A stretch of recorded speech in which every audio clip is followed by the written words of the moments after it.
সাথে আজকে দেখা করতেই হবে। হ্যালো, আমার আর ভালো লাগছে না। 5 বছর হয়ে গেল এইভাবে ফোনে কথা বলতে। আমাদের ফেসবুকে আলাপ হয়েছে। আমার ইচ্ছে হয় তোমাকে সামনে সামনে দেখতে। বাচ্চাকে একটু ফোন করি। হ্যালো বাচ্চারা, আজকে তোর আমার সাথে কলকাতায় ঘুরতে যাওয়ার কথা ছিল, যাবি না? না রে শরীফ, আজকে তোর সঙ্গে কলকাতায় ঘুরতে যাওয়া হবে না। আজকে আমার প্রেমিকা উসমি আসছে, ওর সঙ্গে আমার 5 বছর ফেসবুকে আলাপ।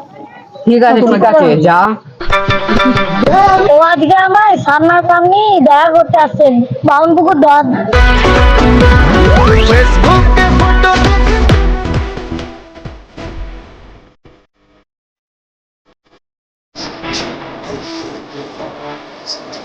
এই তো বামুনপুকুর যাওয়ার ধারে, এখানেই তো আসতে বলেছিলাম।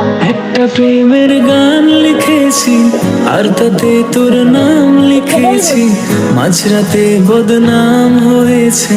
উসমি ভালো আছো? তুমি আবার কে? এই আমি বাটখারা, আমাকে চিনতে পারছো না? না, তুমি বাটখারা না, তুমি বাটখারা হতেই পারো না।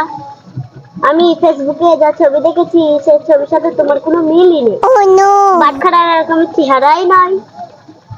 বাটখারা লম্বা, শরীর উসমি, তুমি স্বাস্থ্যবান। বিশ্বাস করো, আমি সেই তোমার বাটখারা।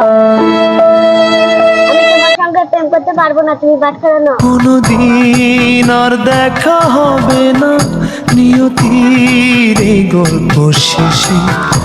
কি ব্যাপার, ফোন করছি ফোন তুলছে না, দেখি তো আরেকবার করি। का दिल मेरा है।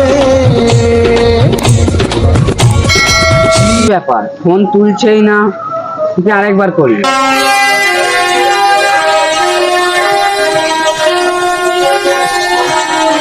কি দিচ্ছে?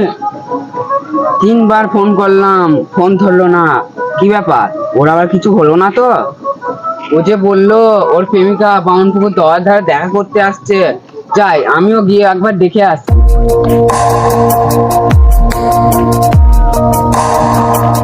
উসমি আমার সঙ্গে এরকম করলো।